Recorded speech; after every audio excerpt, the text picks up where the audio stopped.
Take the red pill. You stay in Wonderland.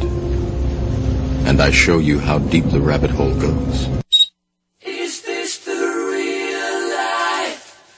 Is this just fantasy? I'm a human being, god damn it! My life has value! It's time to ask yourself what you believe. Mass murder, torture, perjury, embezzlement, fraud, deception, treason. These are just a few of your many crimes against humanity. You will not win this war, for you are fighting the very essence of humanity.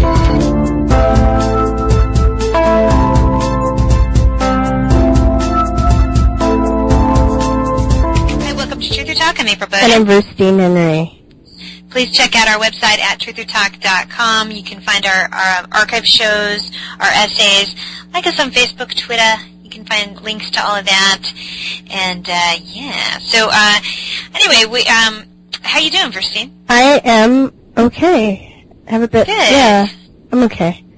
I would like to be like, great! But, you know, it can't be great every show. So sometimes you show up to the show with a little bit of a headache, but you'll survive.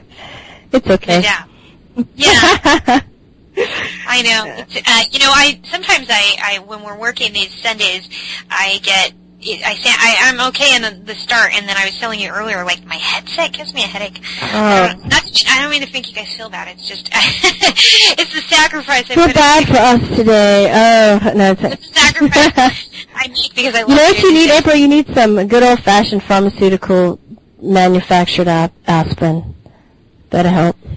That sounds great. I can't wait. You know? what do you take for headaches when you don't take aspirin or ibuprofen? The ganja. Well, but I have a license. I'm in California. Yeah.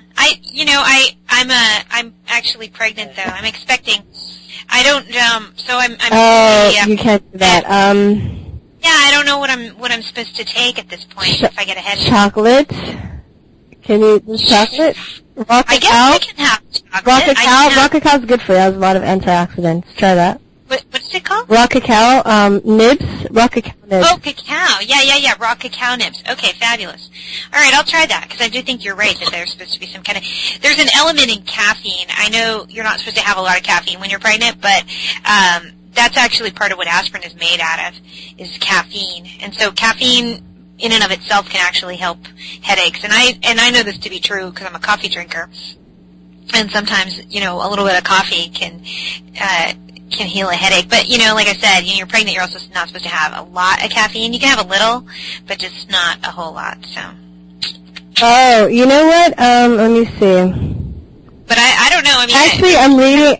I just think chocolate gives me relief. Sorry, I don't want to mislead our listeners, but I'm looking it up right now, and it says cacao nibs are associated with a headache. So maybe you shouldn't. I don't know. I haven't really researched it enough. I just know that if I eat chocolate, it helps me, and now I'm trying to get away from processed chocolate, so I'm thinking about. I do eat raw cacao nibs. It's never given me a headache. Yeah. But I'm reading here, it says it could give you a headache. So I don't know. Well, chat room. Maybe I won't have a headache next Sunday or when you are listening to this show, but I am I have a tiny bit of one now, just because I've been wearing these headsets for too long. Okay. But anyway, if anyone wants to chime in, we'd love to hear it. I like the chat room. We've been doing this show for over a year and a half or so, and we never had a chat room before until we joined this network. It's kind of a different experience. You could write to us, like when we were on Blog Talk Radio. That was our first channel that we went through, and there was a place that people could make comments, but people rarely did. Most people listened to it in archive; they didn't listen to it live. Yeah. But this network, a lot of people listen to it live, so they chat and they comment while they're doing it, which is really kind of cool. So I kind of like that. And then in the future, if we ever do live shows, you can actually have callers. People call in and talk to you live. It just kind of sounds like fun. So that would be fun. I'm trying to think if I've ever done. Our schedule's just kind of awry right now, so we can't get it together right now to have a live show. But maybe in the future, that would be great. Yeah, I would love to do something like that in the future, just because it sounds like fun. I like kind of mixing it up with people, and then they throw you off and they ask you a bunch of questions and things. I feel like I'm trying to remember if I've done live show. I've done live shows before on other people's networks. I've done Bob Tuskin; he always does it live, and our friend Liam Sheff, who has a show, and I've done his thing live a couple times. He does it both ways, or when he's a co-host of the Robert Scott Bell Show, and they do both. They do live and recording, and I did recording on that show, and then we did live on the Energy Show. And I want to say that people would chat, but I never had a caller, never had anyone call in. But people would chat and make comments and stuff like that. But this is a new experience on UCY TV, and I like it. It's kind of neat. Yeah. People just kind of they're listening, and and they're talking to you and about the things that you're talking about on the show. Or they're just sometimes they just start talking and you get into a whole conversation, and it just goes off into another tangent. So I'm glad that people are chatting and talking about the show. It's really exciting for I love the instant feedback. Oh, definitely. It's really cool. So that's where I'm saying, if you're listening, give us natural remedies for headaches. I bet you people know. Well, I found something like rosemary and thyme oil massage in the head, magnesium tablets. Anybody else have any other yeah, I bet you some kind of aromatherapy. Probably sniffing lavender. Now I know that, as far as I know, that won't cause any side effects. So just smelling lavender might help because it relaxes you anyway. Yeah, definitely. So, or you can just take off your headset when you're. That's true. When I'm done, I'll take off my headset. It will probably go away on its own. But yeah, we use the essential oils at home for a lot of things. Lavender. For sleep time, for when people are trying to relax, or in the bathtub, you put some essential oils in the tub. The sandalwood is it's more for comforting, and some of these scents can kind of spark that feeling. It's amazing how we talk about these things, and it's like they will all tell you, the pharmaceutical funding, they will all tell you that, that stuff's not evidence-based. But it's so obvious, isn't it? Like, if you have a certain scent, and or if you hear a certain type of music, it's like, all these things they give you a certain feeling, they spark a certain emotion or something, and then you feel it instantly. It's like, it's your senses that when we did a show before about the trivium, it's like you can trust your five senses, and I think they try to tell you that you can't, Well, you can't trust your emotions from hearing music. You can't trust your sense of smell, Yeah. Well, I think that there are people that just aren't in touch with those emotions too, or they're just shut off. They're not in touch with their feelings or their emotions. Yeah. I mean, for me, for you, it's obvious because we're in touch with that stuff. But it's so funny too with some people, not all people, but some people that I've encountered that are into the trivium, they say, they use their five senses, but when it comes to stuff like that, they want to see an article or a study or something to prove you right. Instead of just trying it for themselves. And can't you trust your senses? Isn't that what you're, you're about? Yeah, and it's about. Right, and it's like, is it going to hurt you? Is it going to hurt you to smell some lavender? It's a flower. Yeah, pick it up and smell it. Yeah, they're everywhere. Yeah, it's not like it's gonna attack you or jump up your nose and shoot knives into you or something like that. I mean, it just really perplexes me that people don't want to do little things and just take risks. They risk for things that aren't going to even hurt them. There's not going to be any loss, I lost a friend a couple years ago. We got into it because she had cancer, and her boyfriend was mad because I sent her references talking about cancer and juices curing cancer. Now, is it going to really cure her to go on a juice fast for a week? It's not the worst thing she could do to her body, but obviously it's too much for some people. Well, I mean, we've talked before about how the Nobel Peace Prize is full of crap, but wasn't it a guy who won a Nobel Peace Prize who actually proved that cancer cannot survive in an alkaline environment? I'm forgetting the name of the scientist, but he proved that cancer couldn't survive in an alkaline environment, and that, all it took was, which basically Max Gerson had figured out years before, that, and that's what the whole juicing was about, is that because your body would be too acidic. And it takes a simple pH test that you can get. I swear to God, they're so cheap. They're like $5. You pee on a stick, and it tells you what your pH balance is. And if you're too acidic, well then, okay, you alkalize it a little bit. That's what Alka-Seltzer is. Like, the Alka-Seltzer drink. It's like, it's about 75% baking soda. And then they put in a little bit of caffeine. They put in a little bit of aspirin to reduce the inflammation. Mm-hmm. I don't know all that they use to do it. But it's not incredibly harmful as far as the things out there on the market are. And that's what it does. That's why it relieves your stomach ache, because it takes away the acid, and it's a baking soda base, right? Mm-hmm. So that it alkalizes. That's why it's called Alka-Seltzer, because it alkalizes your pH. And so, but you can do this. Save your money, folks. I'm not telling people to go and buy Alka-Seltzer. I'm just saying that's where the name comes from. But you can also do the same thing with a teaspoon of baking soda in your water, in a cup of water, And unlike, there was a urban legend going around that said that that baking soda had aluminum in it, but it doesn't, because if you add aluminum to sodium bicarbonate, that actually becomes a different chemical.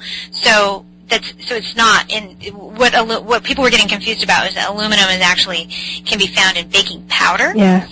But, and baking powder is nasty. Well, baking powder. I mean, how do you know? You can taste it? Yeah, I can taste. Well, I've tasted. I accidentally ate baking powder instead of baking soda before. But you're not supposed to put it in. You're not supposed to taste it, because you usually use like a quarter of a teaspoon in a. I know. As a kid, I was out of baking soda, and we had baking powder, because I used baking soda to brush my teeth a lot.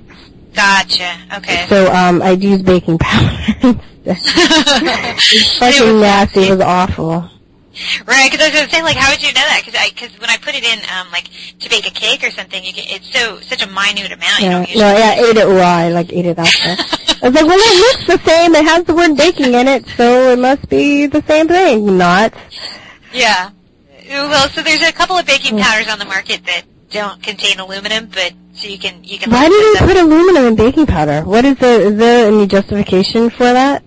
Or is it just like made in a factory that aluminum accidentally falls in, or is another way of them trying to dumb us down? Like, what is it? No doubt, right? I have no idea. I mean, you'd have to ask the people who make it. I mean, maybe it's a preservative. Maybe it helps keep it fresh longer. I don't know. I can't say. But it's powder. It doesn't. No doubt, right? It doesn't go bad. Yeah, it's like. Oh my God, we just have to grow everything. I'm like, baking powder? No, not baking powder, it's fucking fluoride in the toothpaste. What do you do? Yeah, it's true. It's really funny, but baking soda doesn't have it, was my point. So, but there is a difference between like Arm & Hammer and what's the other one? Bob's Red Mill. Arm & Hammer, because one is Bob's gets it from a natural source, whereas the Arm & Hammer is synthetic, but it doesn't have aluminum in it. So just to put that out there, because I know some people are on a budget. And Bob's so I like baking soda, I'd say if you can get the natural source, then that's great. But if you can't, it doesn't have aluminum in it. But I like it because it's cheap, and a lot of stuff is really cheap. Like if you go look at cures, speaking of cancer, we're still talking about the castor oil. Go ahead. Well, the guy's name, just so you know, is Warburg, that discovered cancer can't live in an alkaline environment. Otto Hendrich Warburg. Right. So when these people tell you that things aren't that it's not evidence-based, but it's because they don't read. It's because they're fucking illiterate. That's why. Jesus Christ! It's like but it's so bizarre. How did they not figure? I mean, it's like you have research on the other side of it too. And then that is evidence-based, you know? I mean, how many people have cured themselves using Gerson therapy? It's like, you know, and Gerson therapy is a combination of eating a specific diet that alkalizes the body, and then also doing coffee enemas. And so you clean yourself out, you eat a diet, you know, that alkalizes your system, and then they take castor oil, which is also cleansing, and then that's it, you know, and it's pretty effective from what I've seen. I mean, I haven't done it myself, but it seems to be pretty effective. And then so Max Gerson figured that out long ago, and then this guy figured it out, and he won a Nobel Prize for it. And then, but there are people who still tell you it's quack science. Because they're fucking quacks. No, but it's like, using their same logic. It's like, their logic is that, well, this isn't evidence-based. Or this guy, we've got, you know, Jonas Salk won a Nobel Prize. Well, so did this guy. Yeah, you yeah. know, like, that's your same, I mean, and you say, oh, but he's a quack, but Jonas Salk's, you know. Well, they call him a quack because it doesn't support their theory. So anything that doesn't support your theory is non-evidence-based, anecdotal, quack science, or pseudoscience. Those are the only 4 words that they use to defend themselves, you know, because they want to be right. They're not interested in finding a cure. They're interested in being right and being smarter than you. That's what they're interested in. Oh, it's so pathetic. Yeah, it is really pathetic. I mean, but there are people that will die. There are people that will go and die because they, you know, right, literally die. Right, and they'll admit the follies or how bad some of these pharmaceuticals make people feel, and you know, but then they just really think that that's the best that there is out there, and then, you know, won't even, you know, smell a lavender flower because it's not evidence based. Well, I'm not going to try some essential oils even though I'm having trouble sleeping. I'm rather going to take this Ambient, which makes me get up in the middle of the night and like eat my whole kitchen out and go drive. Did you hear about these people that were on Ambient? Yeah, this is before Heath Ledger died, because didn't they say that's one of the things that he mixed something with was Ambien? But I know they would, yeah, but the people would go like to the refrigerator and just eat in the middle of the night. It would cause them to do shit, and they didn't even remember the next day. They wake up and they're like, oh my god, my cake is gone. Oh my god, people were like having sex, they were like getting in their car and driving away, they were doing all kinds of crazy shit on Ambient, you know, and this is a sleeping pill, and so... But damn, it does make you sleep, shit! It didn't show the promise, it didn't say it does it make you sleepwalk. It doesn't say it does it make you drive, it doesn't make the promise that you'll stay asleep in bed, but you're asleep. Oh my god. But I mean, how good is that sleep? I mean, do you really feel refreshed in the morning after you've been like out in the car and you're out in the car running over old ladies? It's so scary. It's so scary. I know. You think somebody who's sleeping is driving their car because they're out on a fucking Ambient. You know, but they'll do that before they take essential oils, before they take lavender, you know, just try it, just smell it, just like put it in a diffuser and burn it, you know, in a candle. It's like, just get a grip. You know what I also think part of it is? I think part of it is that if they were to do something like that, then they become one of those crazy, weird people, right? And they know how they treat people like that, and they don't want to be treated like that by their friends and their family because they know that they've been assholes to people like that too. That's another one of my theories, you know, that I feel that people, their pride is too strong, or they may even know or heard or come across this information before, and they might even think that it's possible or real to be able to cure, you know, horrible diseases with simple cures, but, you know, they're afraid of being ridiculed by their friends and family. And I think especially people have a hard time dealing with it if they're assholes, they've been like that to somebody else. But they know it's going to come back to them, and they can't handle it. Yeah, that's a good point. You know, it's like they're just so insecure, they're afraid of, you know, going outside of their bubble or whatever it is because they're afraid of being ridiculed or being different and thinking differently. It's like, I don't know, but I mean, that's fine. You know, if they don't want to do it, they would rather take the Ambient. That's great, but, you know, please don't get in your car start driving around, or me and my kids go walking strap in the yourself street. to the bed before you know. Yeah, tie yourself up or do whatever it is you gotta do, you know. But, I mean, for me, I'd rather take, you know, some lavender oil. I'd rather do that. And just, because I put that on my kids' wrist or put it on their pillow and stuff like that. And it does help. It seems to calm it. They like it. They want it. You know, my son Aiden, who... And it's cheap! Sorry. It's cheap and it smells good. You can grow it yourself. You can grow. We have a lavender plant outside, and on our patio. You love it. It's win-win. It's a win-win, and it's beautiful. It's aesthetic. It's purple. It's pretty, and you know, also jasmine. I was reading somewhere that there were 3 types of scented flowers that were tested for their ability to help you fall asleep, and jasmine was number 1, gardenias were number 2, and lavender was number 3. Oh, so wow. Yeah, it's actually lavender's down the list, but And but it you still don't works, see. yeah. But it still works really great, and I think a jasmine plant for the bedroom is a really nice idea. But anyway, so we got off on this tangent because we were looking for natural remedies for headaches. So audience, chime in, please. Chat room, give us ideas on that, because that would be really cool. And we're going to go ahead and take a short break, but we're going to be talking to Clint Richardson in the next segment. We had him on a few weeks ago, and he's really interesting. He's very well researched. He knows a lot of stuff, and he's got, you can find most of his work at thecorporationnation.com, and if you read his essays and stuff, he's a really good writer, and we just really liked his stuff a lot, but we weren't able to get to everything because he knows so much, and we had so many questions we want to ask him. So we brought him back, and he's a good interview. So we brought him back, and after this short break, we're going to be talking to Clint Richardson. So please stay tuned. Hello, thanks for having me on your radio. Even though we're not from a famous rock and roll band, if we were, even though we sound a little like we are, we definitely wear a Conspiracy Realist t-shirt, because they're gear, aren't they? Oh yeah, they're really gear. I want to write a song about them. Conspiracy Realist t-shirts at truthertees.com. I gotta think of the middle 8. Shop.truthertees.com. What does that mean? It's the internet. What's that? I don't know. It's a net. It's between things. Shop.truthertees.com. What's that?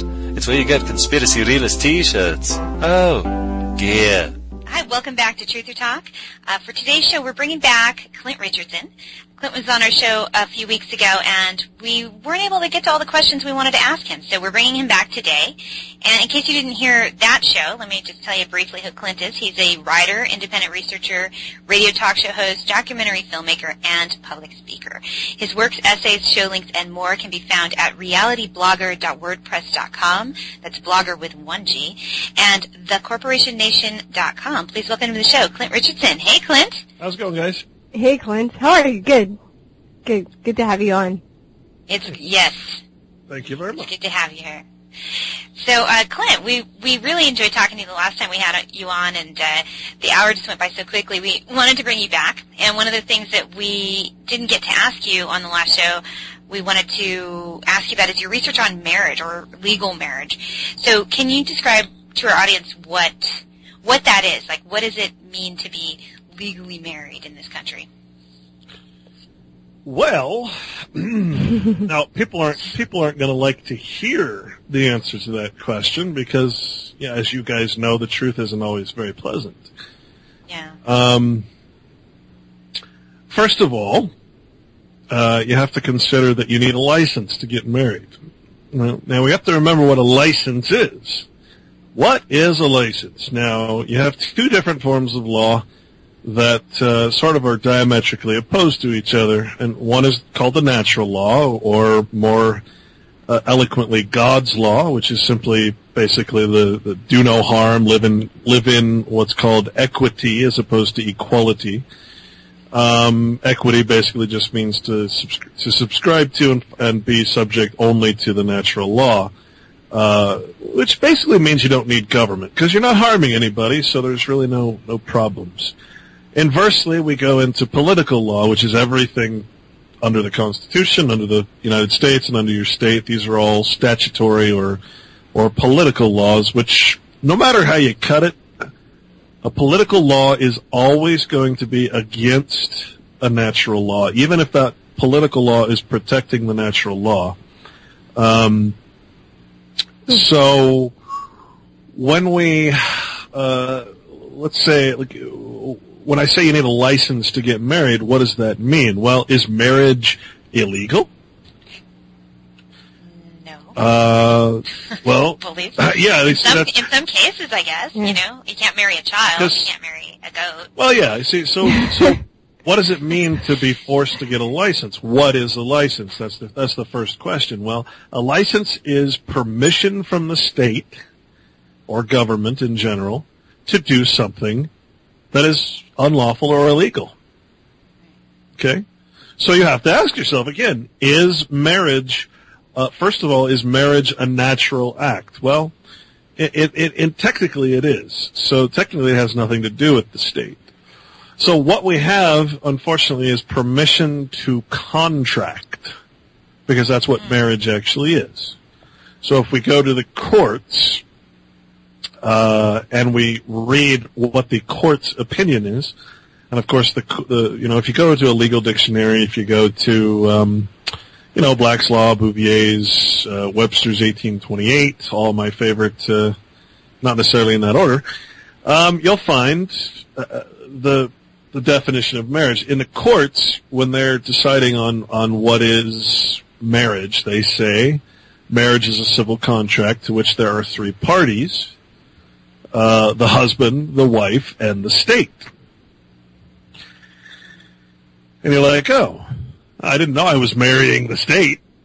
Right? I mean, I didn't know I was putting on two rings, one for the state, an invisible one that can't be touched, taste, or feel because it's legal. You know, it's just a piece of paper. It's a contract. So unfortunately, in our modern society, that's what marriage is. It's a civil contract to which you are giving up the majority of your rights, as opposed to just a natural marriage in a church or the setting of your choosing. See, what's happened is the churches have all become corporate. Now, if you're corporate, if you're a corporation, that means you're under the state. This is why when you go to a church and you say, "Can you marry us?" without permission from the state or a marriage license, right? Permission to get married, which, hey, we live in a free country, but yet we need permission to get married. Right. Well, when you go to a church, and unfortunately it's a corporation of the state, well, this means that when your child is baptized, he's being baptized by the state, not by God or through the natural law. It's literally a state function at that point.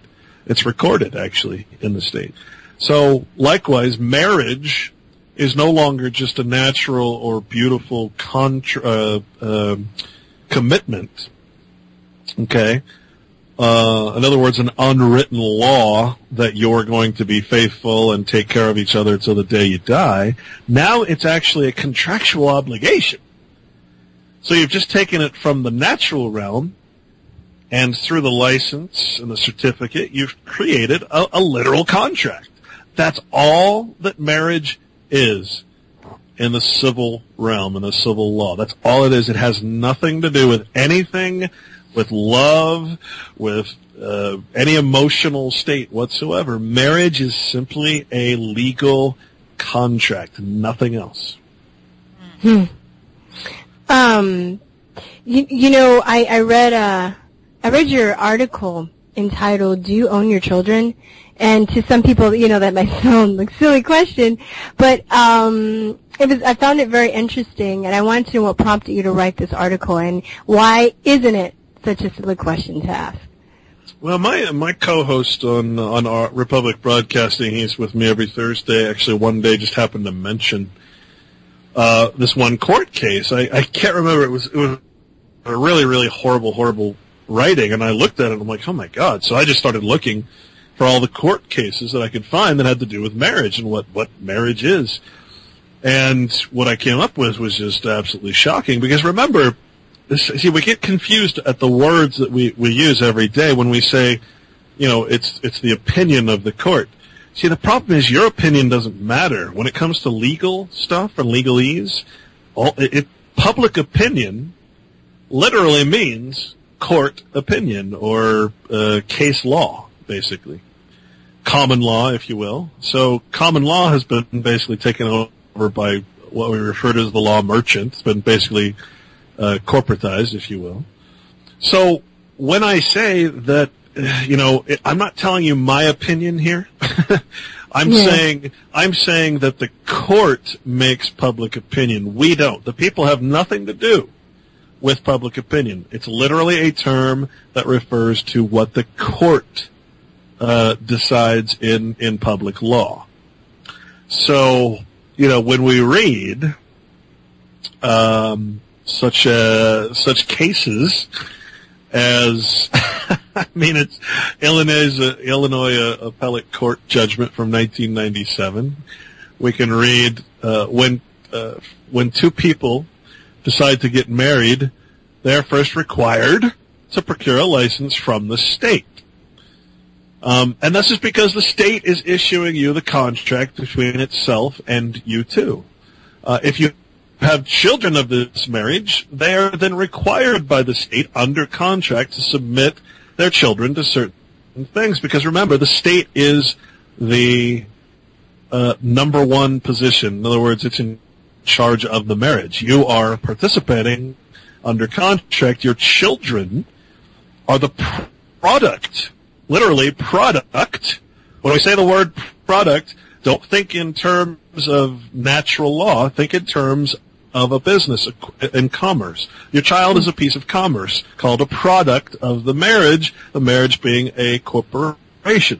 You're literally forming a corporation, and the product of that corporation belongs, in the court's opinion, to the state. It's like all right? A weird kind of menage a trois. Yeah, it is. It's like, you know what I mean? It's like a threesome. It's terrible. But you didn't invite them into bed. Yeah. It's like unwanted, it's like a sneaky, crazy stranger that wants to, watch you.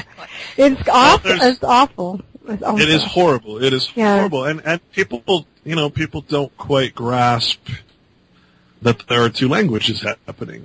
One is our conversational language that we use all the time. One is the legal language, and generally the words have two separate meanings. And unfortunately, that's what gets us into trouble all the time. All the time, because we're using words, like when we talk to government, we're using words in a conversational way, not realizing that the government is not alive. It doesn't exist in the corporeal, realm. It has no soul, and there is no communicating with government. Government is not a man. It's not a woman. It's a thing. So it can only. It's interesting because really, when it looks at you, when government looks at you, it's not looking at you as a live flesh and blood human being. Okay, it's looking at you in what's called a civilly dead person. Right? Like slaves. Well, yeah, but more like chattel, because a chattel is a property or a thing. So really, the state looks at you the only way it can as a person. A person, of course, being an artificial person, a corporation that basically represents you. And if you think about your body, you've heard Trinity, you've heard the mind, body, and soul, and you've heard all these different things. But if you really think about it, your body is like a compost pile that you keep adding new compost to keep it going. And what is it? It's a vessel. Sort of like an automobile is a vehicle. Well, the body, as referred to in the Bible, is actually a vessel. And what does it carry around? It's carrying around your soul, your brain, basically, your consciousness. Mm-hmm. And so government must, in order to control a free people, government must do what's called make a surety. A surety. If you look up the word straw man, actually, in old Black's Law dictionaries, you'll see that it means a bond or surety. And it basically means that your body is attached to the artificial person or this corporation that's built. Includes your Social Security, your driver's license, and everything else. So really, when you're making a contract to get married, the state considers you to be dead. That's the interesting part about it. Everything the state deals with as far as you as a person is all through your corporation, your straw man, if you will. And you're just the surety, basically, ensuring or the trustee, if you will, of that name. You have the Christian name, which is your first name, and you have the surname, which is your last name. That's the property of the state, that last name. So it's a convoluted subject, but in the end, if you always remember that the only way government can acknowledge you and govern you is if you are dead, literally, you're a corporation or a person. It also kind of shows you that the only way to escape that tyranny is to never ever admit that you're a person or that you're dead. In other words, if you're always alive, then you can never be seen by government, and that would take hours to go into and explain. The point is, when it comes to marriage, you have basically like a mortgage. It's sort of a dead pledge. They call a mortgage a dead pledge, or there's another word for it. So, government literally takes the life out of everything. It's the easiest way to put it. So when you're talking about marriage, you're not talking about a man and a woman. Woman is actually a legal term as well. It's a status, and as is man. But when you're talking about a natural man and a natural woman doing something to pledge their ever-loving love and support, that has nothing to do with it, because government doesn't know love. It doesn't know integrity. It doesn't know anything. It's artificial. Damn sure doesn't. Yeah. That's the last thing I think of when I think of love as government, please. You know? So, I mean, we could go down, we can read all of these things, but one of the most important things is the reason that government likes marriage, and the reason that it's going to start pushing gay marriage, in fact, is because, well, gay people are now adopting children. So, why was it between a man and a woman? Well, because the product of the marriage is that child, and that child needs to be taken under the protection of government as soon as possible. When we say protection, it doesn't quite mean exactly what we think it means, right? So more like the control of government than the protection of. Yeah. Well, basically, the control of the estate, if you will. Yeah. Versus Roberts, there's no wider area for the exercise of judicial discretion than that of providing for and protecting, quote unquote, the best interests of the child. Most importantly, the court stands in the position of what's called, it's an old sort of Latin doctrine called parens patria, of children, which basically means parent of the state. So if we go down, parens patria, literally parent of the country, refers traditionally to the role of state as sovereign and guardian of persons under legal disability.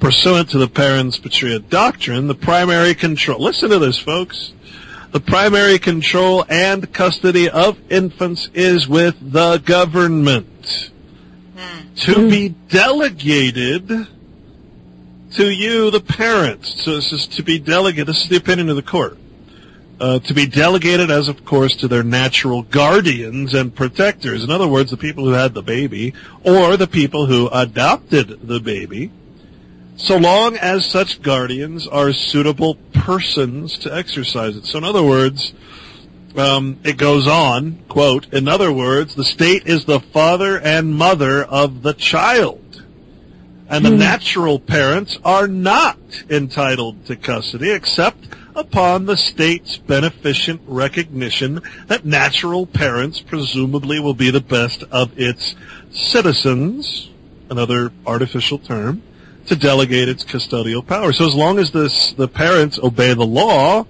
as long as if they pass a law that says your child must be vaccinated, you obey that law, then you can have custody of your child. But otherwise, the state is the father and mother. But this goes back a very, very long. I mean, this was pre-United States, really. But again, this is the opinion of the courts. That's the problem. It goes on. The law devolves the custody of infant children upon their parents, not so much upon the grounds of a natural right. No, because we're not in the natural law. But because of the interest of the child and the good of the public will as a general rule. So in other words, it's better for the parents if they're good citizens to raise another good citizen. But the second you go against the will of the state, then you're not considered, fit to be a guardian of your own child, and the state has the authority, in its own words, to take your child away. So, I mean, if you were to ask me 3 years ago, I would have said, yeah, marriage is a great thing. You ask me today, I am 110% against the act of marriage because it is not a natural thing. It is completely a contractual relationship where you agree to give your child to the state. In other words, the product of your marriage or, of course, adoption, same thing. That's why they're priming the gay marriage agenda because, again, there's a lot of adoption going on. They want to ensure that those children are under the parents' patria doctrine. Is this only is this relevant only in the U.S. or in other parts of the world too? Does marriage mean the same thing in other countries, or you've just researched the U.S.? I've only done U.S., but it's I mean, again, you're talking about a private law society that is part of the International Bar Association. So technically, it's whatever they say. I mean, I think in other nations you do need a license to get married. You do need to be a citizen. You do need to do this. You do need to do that. So, is it just if the couple is married? I mean, if they have a child and they're not technically married, does that child belong to the state as well? My friend, actually, I won't say his name, but he has 2 children. Of a marriage that do not have birth certificates, do not have social security numbers. They are probably 8 years old and 10 years old, something like that. They are not property of the state. It is a choice that you will do that you don't know you have. Basically, you'll notice. You see, what happens in the hospital is you're going to notice if you have a baby in the hospital, then they are literally not only required, but they get massive incentives to collect your information at birth. They must, under all circumstances, get a name, in other words, a surname, a corporate name for your child. So that's why they're just constantly after you, trying to assign him a birth certificate, assign him a social security number, because then he's in the system. So those kids are actually free right now. They're actually free inhabitants. Those kids, but they didn't get any of that stuff though.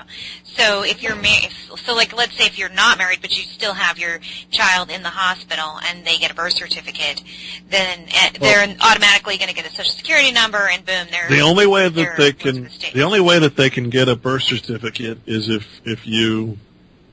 If you give them a name. You see, a birth certificate, if you look at your birth certificate sometime, you'll notice that it's printed on a banknote. Mm-hmm. Okay, that's actually a bond. Okay, it's not what we think it is. It's bonding yourself into a corporate structure. The name itself is the corporate structure. Like, so the surname basically is the corporate name. So it's creating an artificial person. It used to be that you went to the church and you got baptized, and the baptismal record was proof of citizens. That's what people really should be doing. Problem is, all the churches have become corporate, so it's sort of a trap in that respect too. So, like your friend, did they just have their kids at home? I mean, is that how they got? He went to the hospital, or I should say she went to the hospital because she did all the work. I respect that. But he wouldn't. Again, it all revolves around the name. If they cannot get you to tell them the name of the child, then there is no contract that can be made. In other words, there's no certificate that can be produced for a record of birth. If you look at birth in the dictionary, again, it has a totally separate meaning. That's what they do to ships. In the law of sea, the law of the sea, you're basically when you the birth certificate is almost an exact copy of a certificate of birth for a ship. It's like they call the mother. In fact, they call the mother the informer, not the mother. So same thing with a ship coming in with all the containers and stuff. It's all commerce. It's all commerce. None of it is natural. None of it's under natural law. In other words, it's not needed except for convenience if you want, to get some benefits from the state. So, and unfortunately, that's what people want. Did they give him a hard time? I mean, yes. I'm sure they were like, we're going to call CPS or do something crazy. Yeah.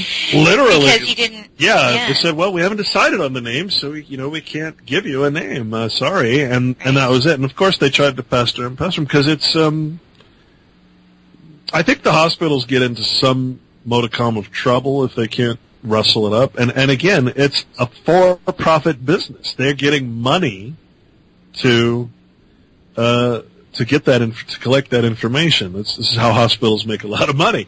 Also, inversely, when they take your child, I don't know if you've heard about the horrors of CPS, Child Protective Services, but they get money, and they get different types of payoffs depending on what kind of child. If it's a blonde-haired, blue-eyed child, they get more money.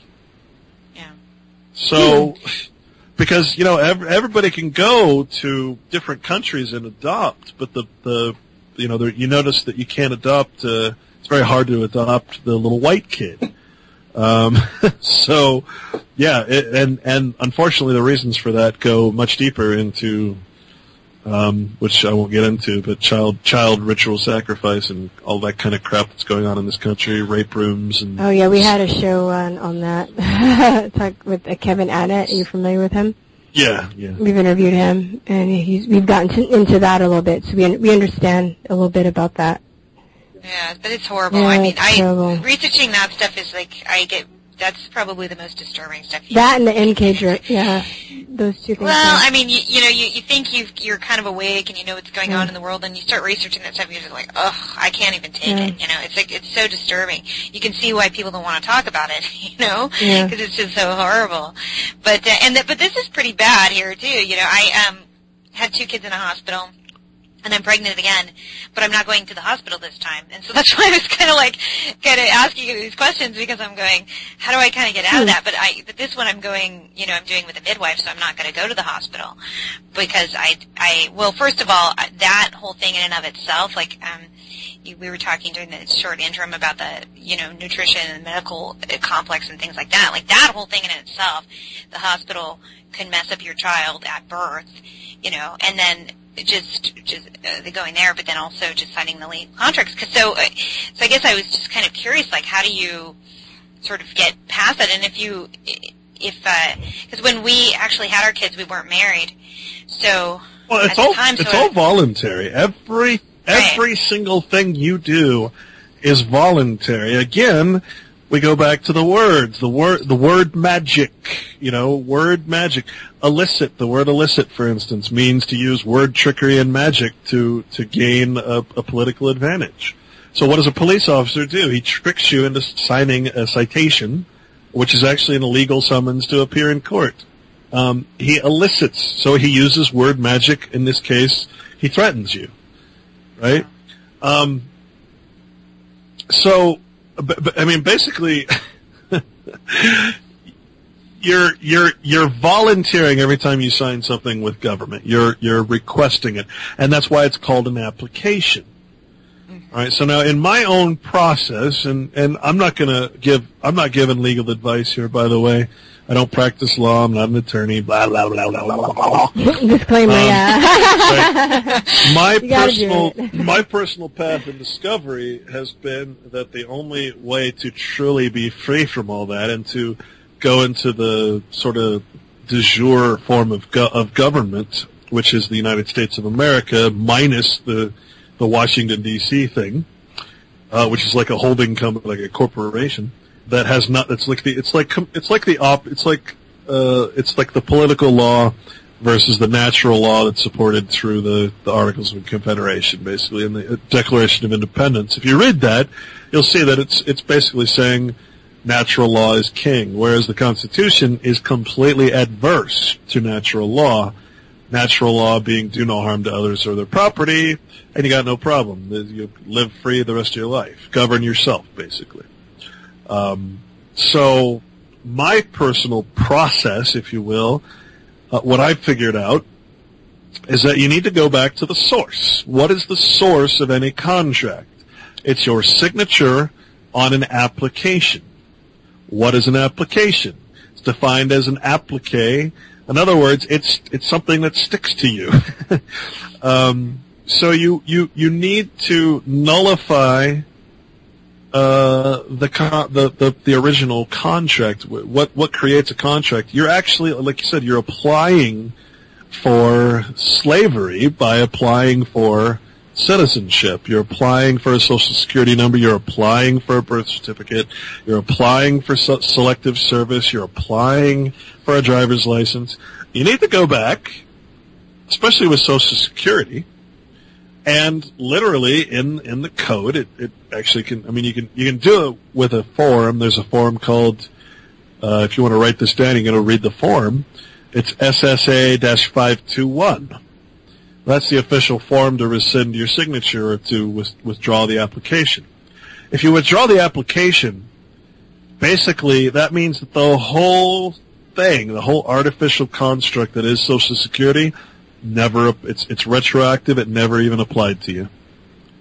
So you no longer have that surety or that bondage to the Social Security. At that point, then most of your other contracts, including your driver's license and everything else that you used the Social Security for, will be null and void. That's really how they reel you in, is the Social Security number, because you basically then from that point on, all your legal contracts and stuff are basically based on Social Security. And Social Security makes you a beneficiary to a trust.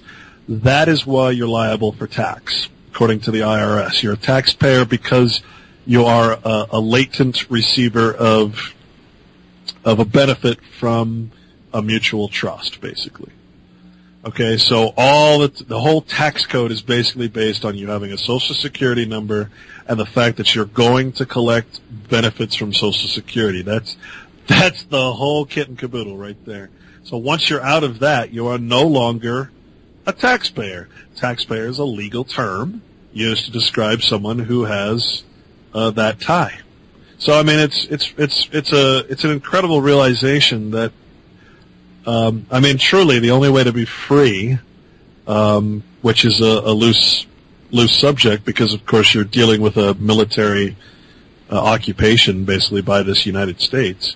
The only way to be free is to end contract. When you go into the legal language again, what is solution? Solution can only be defined one way in the legal language, and that's the end of end or satisfaction of contract.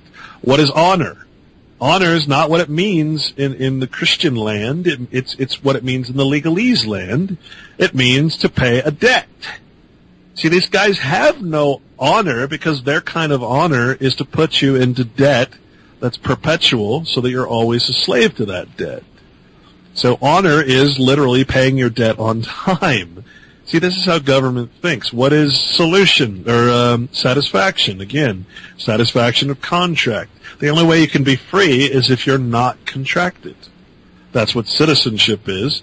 That's what marriage is. That's what your birth certificate is. They're all forms of bondage. So, like I said, I'm going to be doing a weekly show on Wednesdays with a guy that basically goes over the remedy. If you actually use, it's hard to explain, but if you use the Bible, actually, because the Bible is, no matter what you believe, no matter what you think of the church, of Christianity, all of that goes by the wayside when you understand one very important thing. The book is the law book that everything is based on.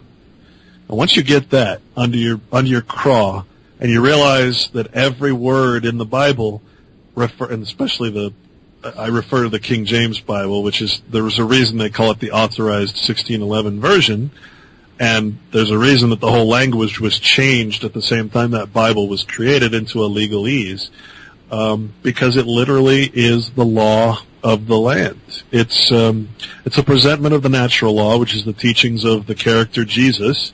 Again, you don't have to believe he existed. It doesn't matter. Absolutely does not matter. It's a presentation of the natural law. Do no harm, basically. And then the rest of the Bible is basically talking about the church and government as God. And once you get that and you understand that, you see the whole thing. When people create a trust, for instance, they actually submit the Bible as their law. When you go to court, you put your hand on the Bible. Why would you do that if we have a separation of church and state? Yeah. It's because it's the law. I mean, as soon as you get that, everything changes, and you understand that the concept of Christianity has nothing to do with a church. It's actually a way of life. It's a remedy to artificial personhood.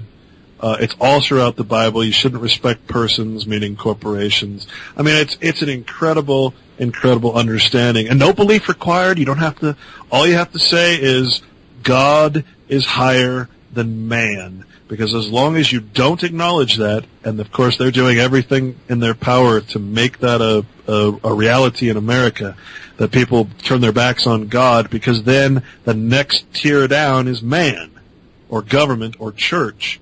They are your God. And you go read, I'll give you a few examples. Alright? Funny stuff. When you look, and these, it's there for anybody to look. Go to Black's Law 4th edition, defines evil. Okay? Evil's a biblical term. But remember, the law is based on the canons, or the ecclesiastical. What is evil? Black's Law defines it. It is an evil within rule that either means or end of conspiracy must be evil to frustrate or impede a government function, whether that function is performed under a constitutional or an unconstitutional law. It's evil to go against government law. In other words, whether it's unconstitutional or not. What is hell? Well, when we look up the word hell in the legal dictionary, you're going to find that it's the prison under the chambers of the executure, which was the court. It's not some place down below the ground on fire. It's actually a legal term, as is every word in the Bible.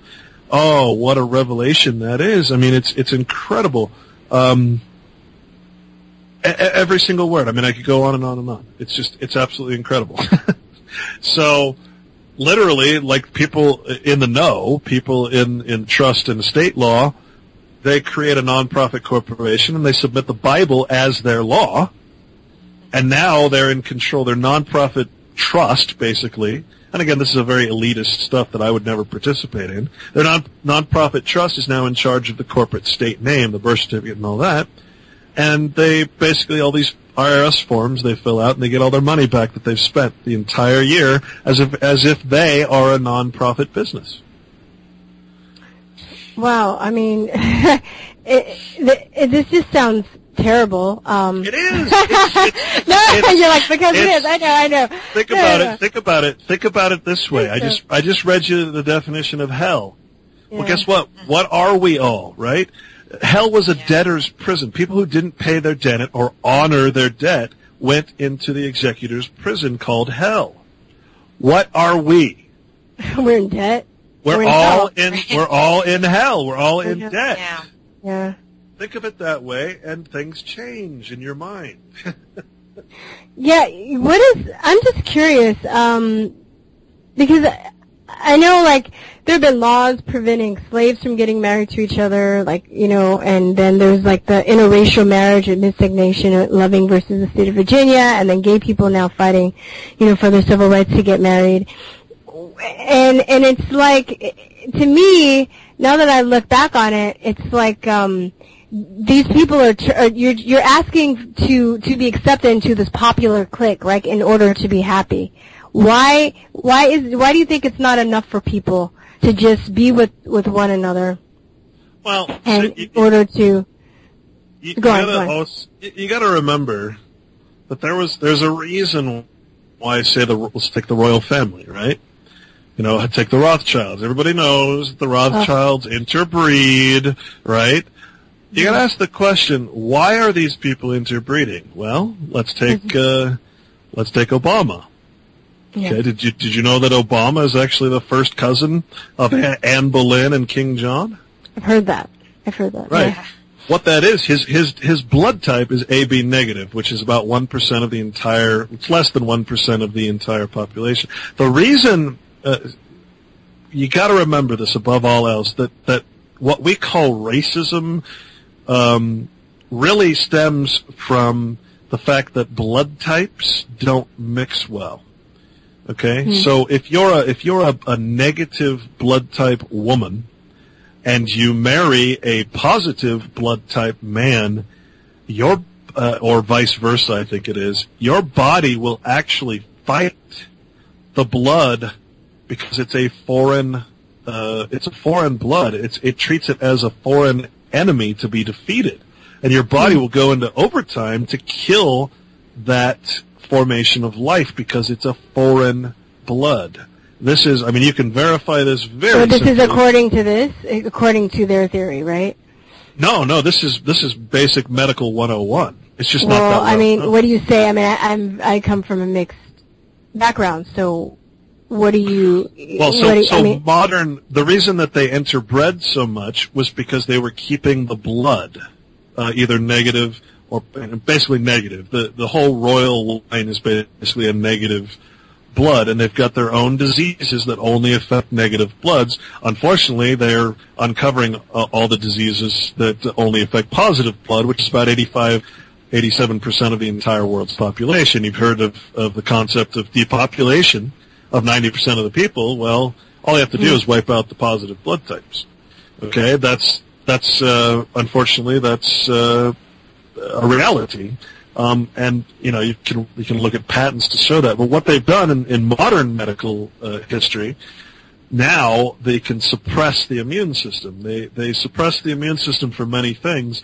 To give you an example of how similar it is, there's a thing called xenotransplantation, again completely against the Bible, to put animal parts or blood or serum or human parts into your body.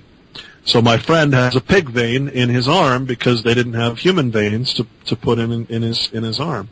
So in order to do that, they have to completely suppress your immune system so that your body doesn't fight the foreign object or the foreign life, basically, life form that is completely opposite of what your DNA structure is. So if you lower the immune system, then anybody can have anybody's baby.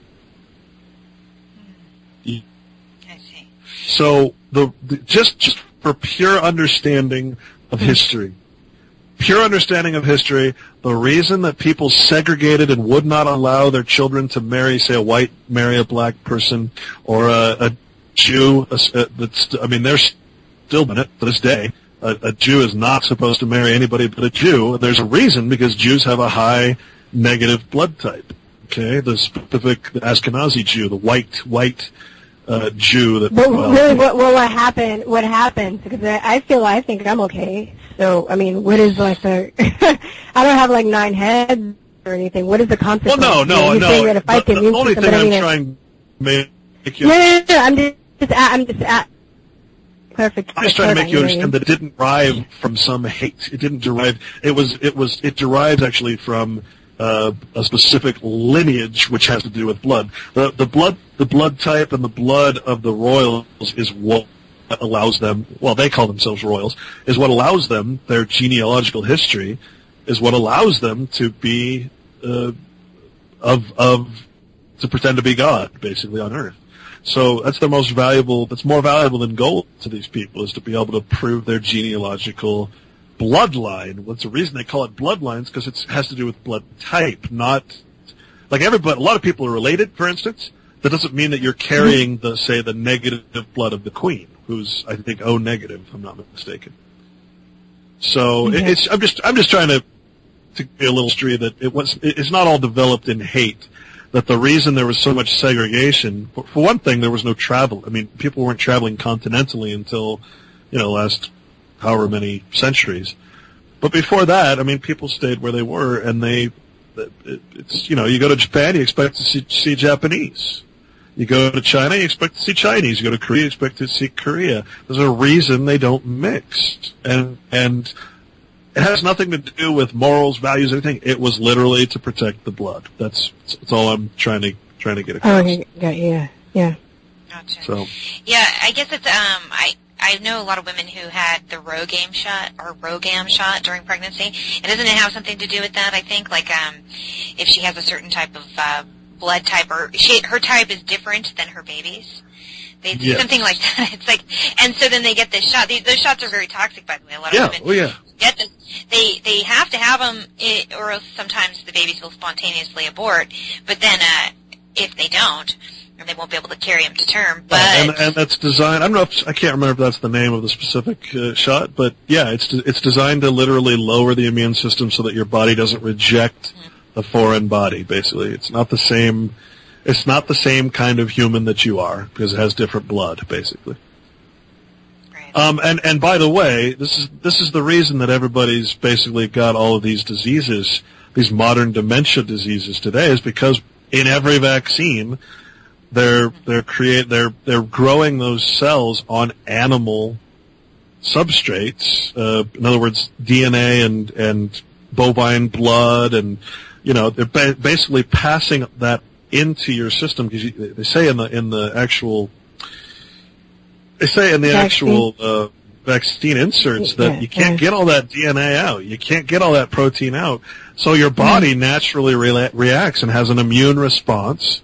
Just to give you a good example, 90% positive sterilization of wild horses by simply injecting what's called porcine zona pellucida, which is nothing but the ovary of a pig, into a horse. It attacks on the male, it attacks the spermatogenesis, and on the female, it attacks the production of eggs and shrinks the size of the ovaries. Why? Because it's a foreign body, and your body literally creates antibodies that start affecting your own system because they're so similar. Likewise, the reason they have to give that shot to humans in order for them to have a baby is because the body is going to produce an antibody to that blood. It's a different blood than yours. So, I mean, it's a fascinating study. I could send you all the links that I've collected if you want. Yeah, that would be great. Yeah, that's really interesting. That's part of our awakening process, is through vaccines, because of April's son and my cousin and the health industry, basically. So I would like that, actually. I have I don't know if you know, but I have a 2.5-hour documentary on vaccines. I started. I didn't finish it. I'll be honest, but I did start watching. Yeah, well, it's dry. So I mean, it's just a research. No. Is that the pharmacological? Go ahead. Is it the pharmacological inquisition?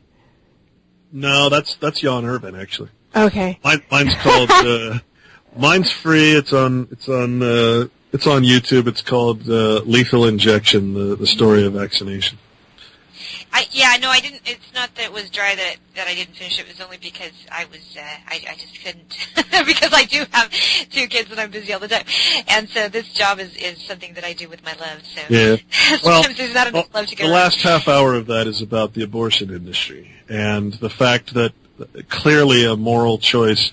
When you read the fact that the flu vaccines and a lot of the vaccines are grown on human aborted fetal tissue, and that you're injecting that into your body, according to the inserts that are in the vaccines. Of course, they don't say that it's aborted fetal tissue. They call it human diploid cells. Yes. But the whole you'll like it as well. I mean, the whole last part is how the black population has been completely, reproductively speaking, has been completely halted by abortion. And of course, the person who created Planned Parenthood, Margaret Sanger, was very clear that that was the purpose of Planned Parenthood. And then, of course, the abortion industry is huge. They sell baby parts like they're going out of style. I mean, it's disgusting. It's in makeup. Aborted fetal tissue. They use it for taste tests. Kraft. There are 3 big companies: Kraft, Coca-Cola, and one of the other big companies, Nestle. All went through hell because they got found out that they were using basically aborted fetal tissue as taste enhancers, basically. So I mean, we're living in Soylent Green, basically. I mean, you'll notice that a lot of movies have that theme, actually, where they reproduce, they liquidate people and feed it to other people. That's why actually the Matrix had that in it, but nobody, the recent movie, The Cloud Atlas had that in it. I mean, they're really pushing that as a normal thing. So. Yeah, and it's interesting with regards to the vaccines and how they have all these, like you were saying, the DNA of other animals and aborted humans as well. It's there's a lot in the anti-vaccine community, or the people who are kind of protesting against it. They do a lot of they mention the aluminum and the mercury, which I'm not saying those are good things, but those other adjuvants, we kind of know how to get rid of them out of the body. We kind of know how to eliminate them, but when it comes to this foreign DNA, no one really knows. Like, and it's almost, I mean, as you were saying, like it says on there that it's impossible to eliminate. No. So we don't really know how to do it, and it's hard if you're trying to recover from a vaccine injury, if that's the problem. To try and get that out. I mean, it's just, one of our really good friends, she went down at 13 after she had the Gardasil vaccine, and that's what she talks about as well, is that, they don't know what to do about the recombinant DNA. They can get the aluminum out, they can get the other things out, but it's just like they don't know how to get that stuff out. It's just those adjuvants, one of the ones that I cover in my documentary, I think is the most important one. It's called squalene. And squalene, you produce it naturally in your body, but they derive it, according to the government website, they derive it from sharks. Well, Gary Matsumoto wrote a book, I can't remember the name of it. He said it's the most insidious chemical weapon ever devised because literally you're injecting, again, a foreign squalene into your body. It's so similar to your own, and yet it's a foreign object, so your body creates antibodies to attack the foreign squalene. Well, guess what? Squalene, the squalene that you produce, is necessary for joint health, and a host of other. It's almost like an oil for your body, almost like a lubrication. So your body literally starts attacking your own squalene production, and next thing you know, your body is going through hell. It's going through lupus. It's going through multiple sclerosis, arthritis, everything. Yeah. Fibromyalgia probably too, right? Well, there's a whole list, and guess what they called it? Gulf War Syndrome. So that squalene is in all of your flu vaccines, and the problem is, see, these things don't affect you right away. They affect you over a long period of time. It's what they call a slow kill, or it's horrible. It's really, really horrible. And it's very profitable. Yeah, no, it's true. I mean, when my son regressed from vaccines, I mean, he continued to get worse over time. It was like, we could see after, he was shot with the MMR vaccine and the chickenpox, he started to regress, and then just over the years, he regressed a little bit more and a little bit more. And so it was, which is hard to see when, it's hard to have your child be so sick. And all those things that you're describing, like the fibromyalgia and the immune system problems, every child with autism, has those issues. They think they label it as this, thing because, kids are flapping their arms so they can't speak. But they have all those issues, I promise you. Every single one of them has gut disease of some sort. They have an immune system problem. They have fibromyalgia because that's one of the reasons they are flapping all the time is because their bodies hurt. They hurt from head to toe. And, it's very apparent, now that I know but I can see it, those types of behaviors are, a lot of times they're just pain management. So it's really weird, and then you were talking about developing the antibodies.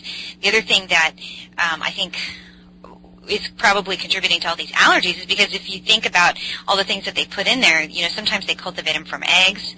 Well, guess what? These kids, you inject somebody with something cultivated from an egg, they're going to be allergic to eggs. You use peanut oil on the syringe. Guess what? They're going to be allergic to peanuts. And we have epidemic peanut allergy. Kids you can't even take a peanut butter and jelly sandwich to school. Oh, it's true. That's exactly what's happening. It's your body attacking a foreign entity. See, what's happening is, I mean, if I hate to say it, but it's really psychopathic because you're completely avoiding the body's natural ability to fight off any type of foreign substance or infection, and you're putting an injection right into the bloodstream. Basically, you're bypassing the body's, like the digestive system, for instance. You're bypassing it, the lungs. What's really horrible, and the reason I haven't made a second documentary is because I found out about what's called prions, which are what actually causes mad cow disease. And I'm convinced at this point, after patent after patent after patent, this is what causes every dementia. It's behind 50% of cancers, according to patents. Prions are literally being, as I said, xenotransplanted or xenografted through injection. That you can't get rid of the DNA. So if you grow something on a bovine, you're passing mad cow disease or its equivalent, which is called spongiform encephalopathy, transmissive spongiform encephalopathy. I'm telling you, it's the cause of Alzheimer's, ALS, all dementias. See, the problem is people don't get an autopsy, because why would you get an autopsy? But if you ask a doctor what causes Alzheimer's, he doesn't know. He doesn't know. He says, I'll treat the symptoms. What causes ALS? Oh, I don't know. Probably this. We're just treating the symptoms. Well, what causes 50 other dementia disease? Oh, we don't know. What? What do you mean you don't know? Yeah, what causes cancer? They don't know. They don't know crap. Yeah, if you do an autopsy, on his Alzheimer's patient, you'll find holes in the brain, because that's what prions do. They attach to other proteins, and they malform the protein structure in the brain, which is exactly what mad cow disease. On a cancer cell or a normal cell, to turn it cancerous, these little prions are attaching, and they're malforming the structure that protects the cell from I can't remember what it is that actually makes cancer, some chemical or something. There's actually a protective layer of protein, and these are proteins basically that aren't alive. They're practically indestructible. They can lay dormant for 50 years at least, maybe 70. And we're injecting this into every single kid and adult through vaccination. They might lay dormant, or they might instantly attack. They might instantly attack and cause something like autism. See, we are literally in the midst of, and again, and I'll go back to the Bible. The Bible says, do not mix species. Do not mix species. Well, that's exactly what we're doing. We've turned medicine into cannibalism. We're not eating. We're injecting the body parts of other animals and human aborted fetal tissue into our body. And it's caused the greatest medical crap storm in history. And that's my conclusion after years and years of research. Go ahead, Virstyne. Oh. Yeah, and it's so a shame that people have been so indoctrinated to deify doctors. Doctors indoctrinate themselves. Yeah. That too, but I think there are people that are like, they've been so indoctrinated to look up to people in academia as if they are gods, and anybody else, even if they have personal experience, is not relevant just because they don't have that degree, or that status symbol. But yet these people don't know they don't know the origins. They're just like, treating the symptoms, like you said. I'm sorry, go on, Clint. That's part of what's called communitarianism. You guys should really. That's one of the most important things that I'm discovering. Part of communitarianism. That's kind of like combining all the isms together: communism, fascism, socialism, corporatism. One of those is credentialism is one of the most important things because it creates a status, and you look at the badge and you say, oh well, he must know what he's doing. So credentialism is one of the main ways of taking over a society. Because, I'm not credentialed, so why would you listen to me? I've only done 6-7 years of vaccine research. Why would you listen to me? I mean, why?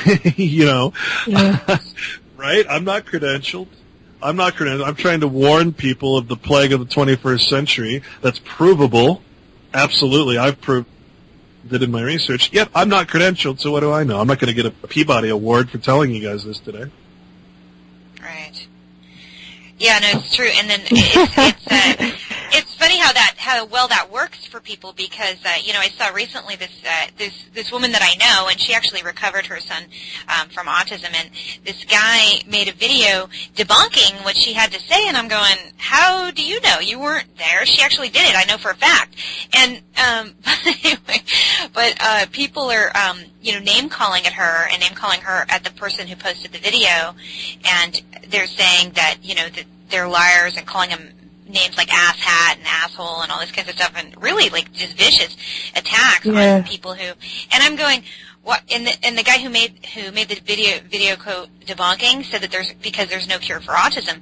But I'm like, well, why would I listen to you who says that there's no cure just because you have a degree versus this woman who actually cured her son? It's like I'd talk to her because she did it. It's like but it's just that they're so into it and. May I make a suggestion for someone to interview? Go ahead. Yeah. Do you know who Dr. Sherry Edwards is? No. She is doing research with sound and frequency and is actually, I can't say the word heal because that would be illegal, but she is with frequencies sort of similar to Royal Rife and Tesla and all those folks. She's actually been able to do beautiful, beautiful things with the most serious of illnesses. I'll send you her contact if you want. She's fantastic interview, and she you can actually see what she's doing. It's really incredible. I'm telling you. Yeah, that's interesting. And if you say that she's using frequency technology to heal, but then a lot of these frequencies. I think we talked about this a little bit last time we had you on with the Wi-Fi and stuff. These things are causing a lot of problems to us. So she's saying she's actually found a way to make it in a positive direction. Or she calls it bioacoustics. I'll send you. Well, her website is soundhealthoptions.com, and I'll send that to you right now. But she teaches other people how to do what she's doing and offers the software for free because they want clinical research. So she'll send you the stuff. You can try it out, imprint your voice.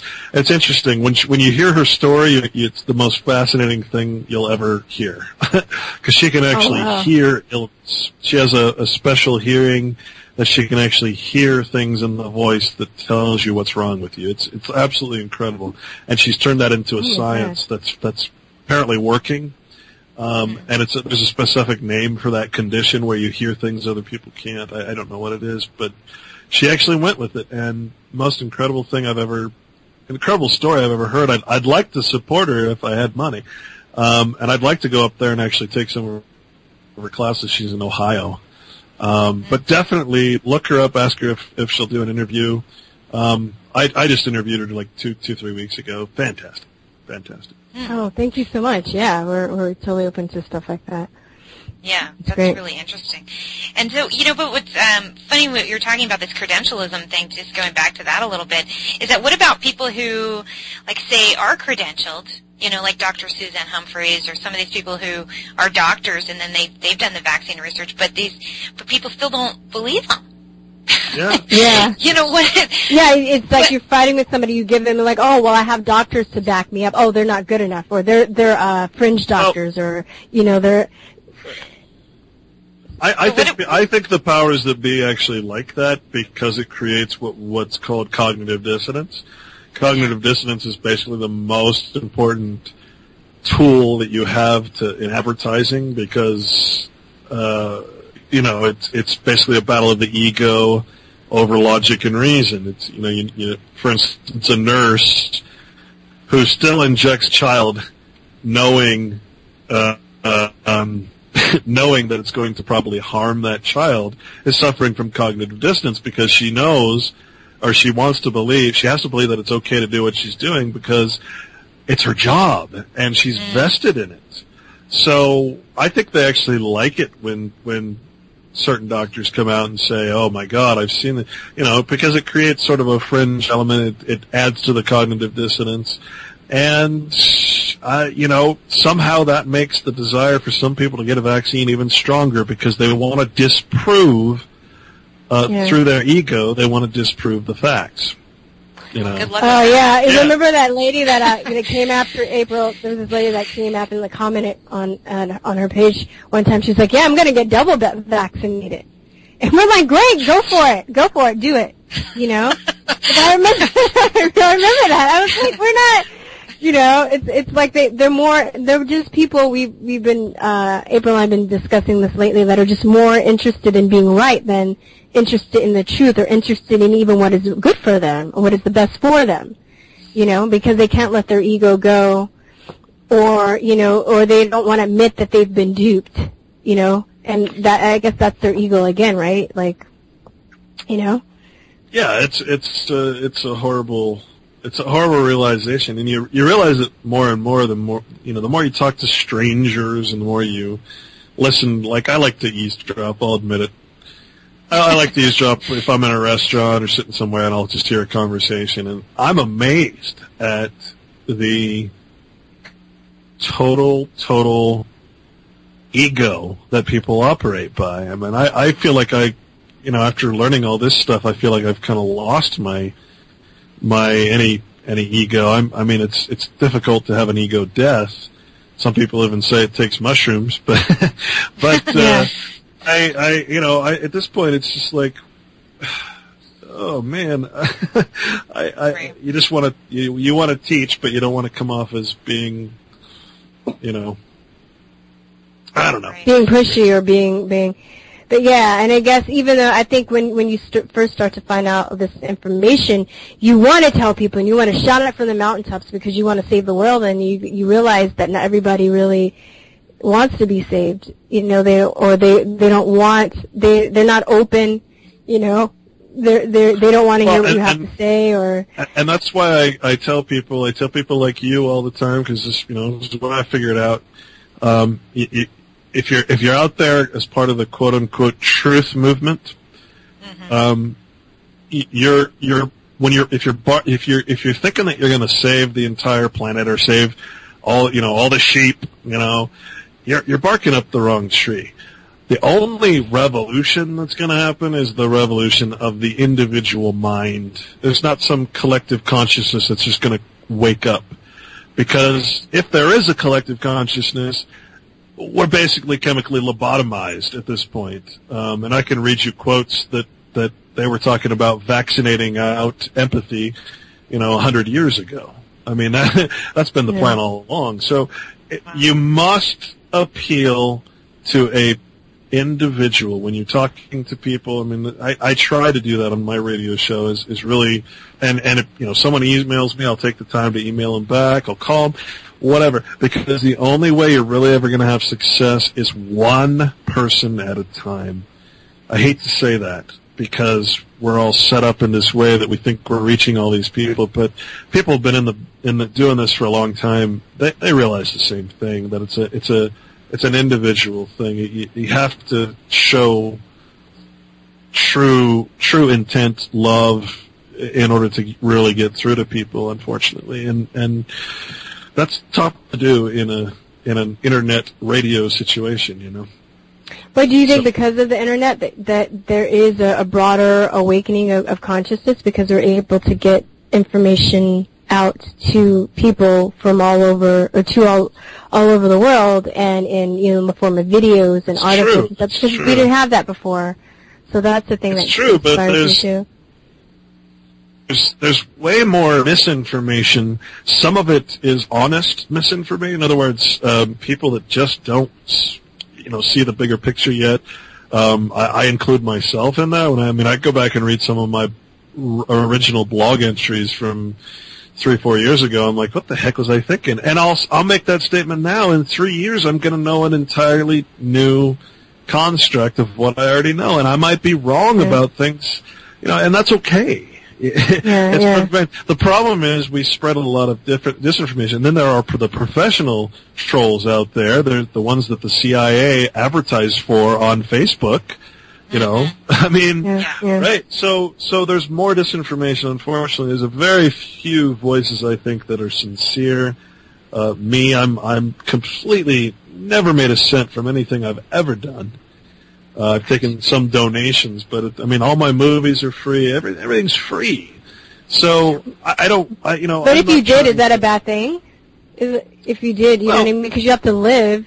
I'm just playing devil's advocate. and it's just what I decided to do, because if I have no sponsors, nothing supporting me that can tell me, well, I'd like you to, I was supposed to sign a contract with my radio station, and I ignored the contract. I don't want to be under contract. I don't want sponsors. I don't want anybody telling me what I can or can't say. Yeah. And that, to me, spells that everything I do should be, put out there. The cure for cancer should be put out there. It shouldn't be patented and kept to a single company. The solution to free energy. If you've got it, put it out there, for God's sake. Don't patent it to get killed. Yeah. I was talking to somebody yesterday at a party that, if anybody has the knowledge of how to put it on the internet and give it to the people so the people can figure it out. There's no way, if it's out there, but the person that patents it, they're done, and wants to take credit for it, it's over. Yeah, well, the interesting thing about patents is that really all it protects is mass production. If you find something that you want to build and you think you can build, then you can build anything that's patented for yourself. But as soon as you try to sell it, then you're breaking the patent law. Everyone, technically, if there was some breakthrough thing, everybody that could build it for themselves. As long as they never sell it or do anything or try to copy it or produce it, they're not breaking any law. They haven't broken any patent laws. And that's a very important concept, because there are things out there that we could vastly improve our lives with if we just, let's face it, we've been trained to be phone operators and bank tellers instead of scientists and, A nation of workers, not thinkers, right? Yeah. And even the scientists haven't been trained to be scientists. They don't. Yeah, they're workers. They don't critically think. They just follow directions and protocol and compartmentalization. That's really. Yeah. Did you hear about this guy? I think his name is Schoen. Have you heard of him? I just came across this guy. He was really popular in physics, and he supposedly, he was making all of these breakthroughs on nanotechnology and writing all these papers, and they were peer-reviewed, and, he had won like 3 or 4, maybe maybe, I don't know, a few, I'll just say a few, like, prestigious physics awards, and then they found out, like, he lied.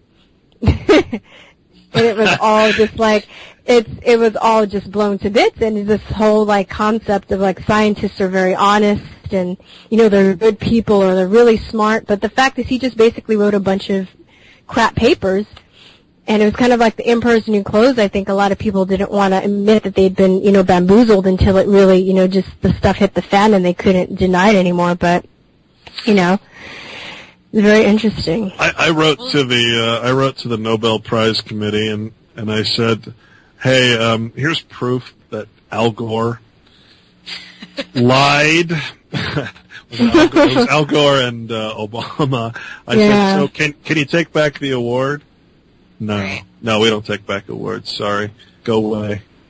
It's not how. They responded to you, or did they respond to you, or? He said there's no precedent to where awards have been ever taken back. So this guy, they won't take his awards back. In other words, they'll keep them there. Well, there's a first time for everything. There's no honor. Well, not according to them.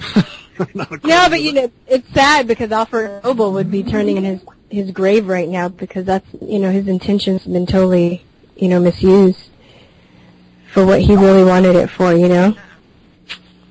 I'd say so. Yeah. Yeah, okay. Well, you guys, this has been really, really fun and a really, really good interview, but we are just about out of time here. So, Clint, thank you so much for coming on the show today and talking to us. We really enjoy having you, and you're certainly welcome back anytime. So before we let you go, remind everybody where they can find you and find your work. realityblogger.wordpress.com. Long one. Blogger has one G. TheCorporationNation.com has majority of my movies on it, and then I am on Republic Broadcasting Network, which is RBN, republicbroadcasting.org, Monday through Friday, 5 to 7 Pacific. Well, there you have it. Thank you so much. Yeah, thank you so much for spending the evening with us. We will take a short break, and when we get back, Virstyne and I will close out the show. But we thank Clint Richardson, as always. He's a great guest, and enjoy the rest of your evening, sir. All right, take care, guys. Okay, bye, Clint. Everything I'm looking at seems crazy. The newspaper, the television, nothing's right. Nothing's telling me what's true. It's like I fell into a bucket of cream and kicked my legs until I became a mouse. What's that about? I'm a conspiracy realist, not a conspiracy theorist. I want a t-shirt that represents me. What? There's one that's available? Go to shop.truthertees.com, says the voice in my head. Shop.truthertees.com. It's not crazy. I'm not afraid to go on the internet and go to shop.truthertees.com. I'm not scared. I've taken out bowling balls that look like you. That's what I said. Straighten out. Get your conspiracy realist t-shirt. Don't make me come over there. You look good. You look good. Now the church is all upset about the gay marriage.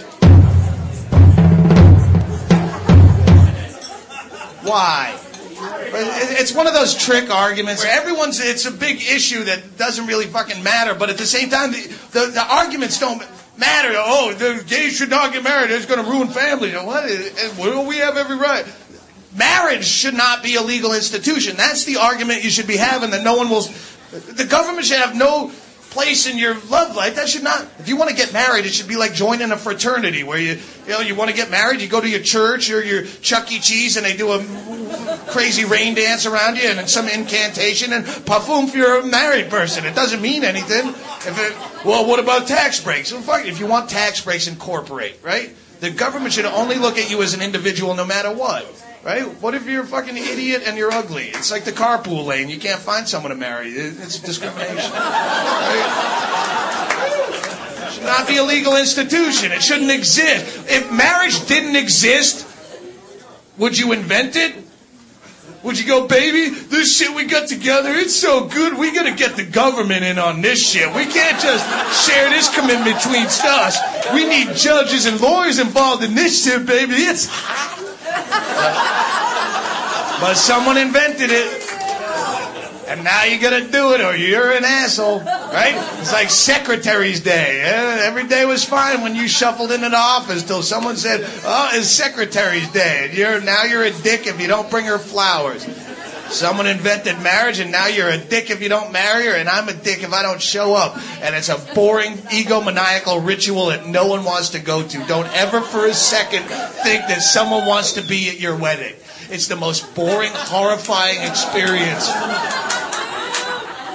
It's like watching someone make out on a bus for 6 hours. You're going to wear your nicest clothes and show up and bring presents and tell witty anecdotes and...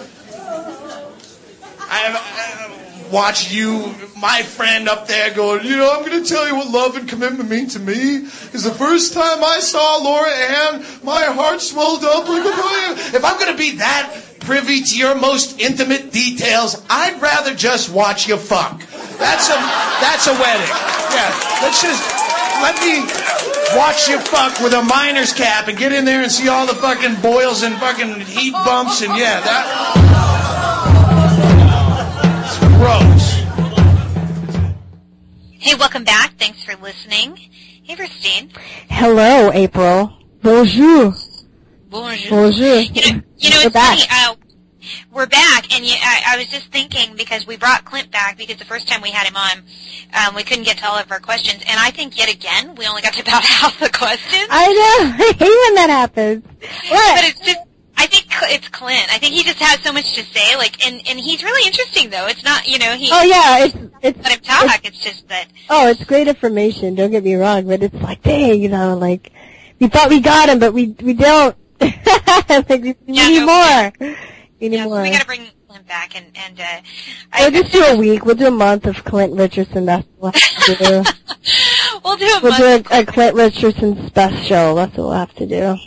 We will. We'll have to do just all Clint, all day, all night, and then just keep him on. See how long we can keep him talking before he runs out of things to say. But he's really well researched, and I've said this many times because I really encourage people to go look at his blog, realityblogger. Is it WordPress.com? I'm gonna look it up really quick. Yeah, realityblogger.wordpress.com, and also. The Corporation Nation, because he's a really good writer. I like his writing.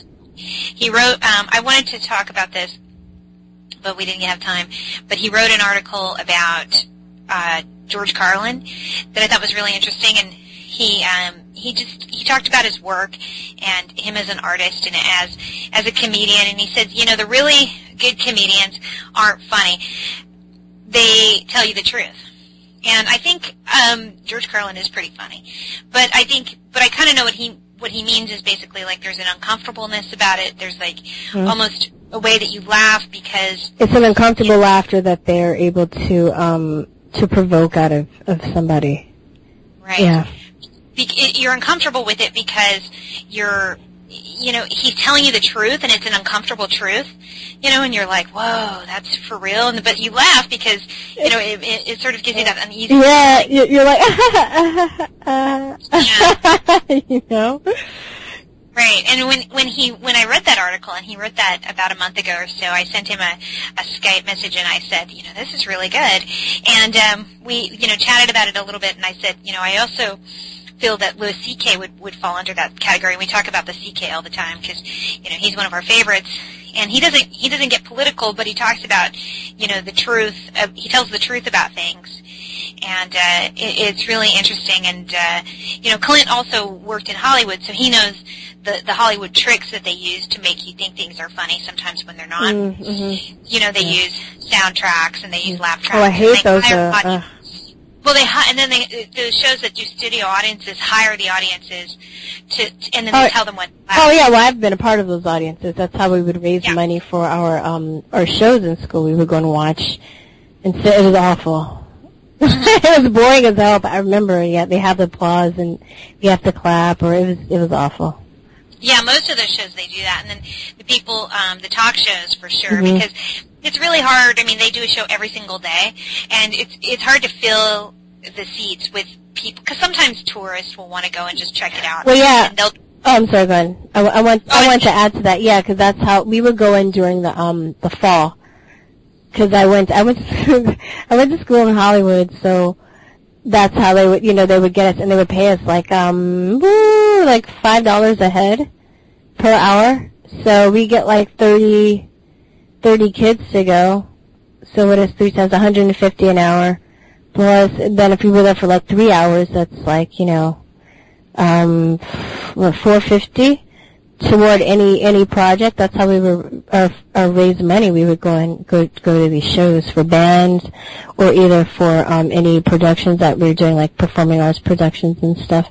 And the tourists would go in the summer, because they were easy, because everybody from outside of town would like to go to a live taping of a show, so it's easier. But during the fall, when tourism wasn't as prevalent, they'd have us do that. That's how we'd raise our. So I'm sorry, I just want to. I can attest. Basically, I'm saying I can attest to that because I was a part of that, and I remember that. Right. It's true. Yeah, no, and when I first moved to LA, that was what I did. I think it was you that told me to go down to Central Casting, and it's like temp work, but it's easy money. I mean, it's like it's no, I didn't have a problem with it. I'm not ashamed of it. Yeah. It was, you went down to Central Casting. They take your picture and you sign up, and and you call for a job the day before.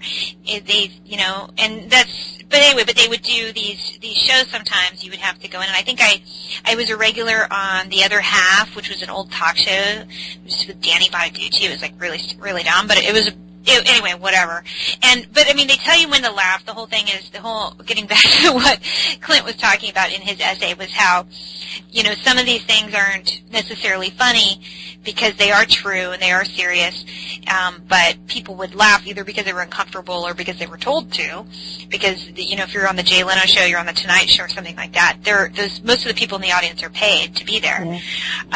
And shows like that, which are pretty popular, can get enough people in there for free, which are tourists. But the ones that they'll show you on camera are usually paid.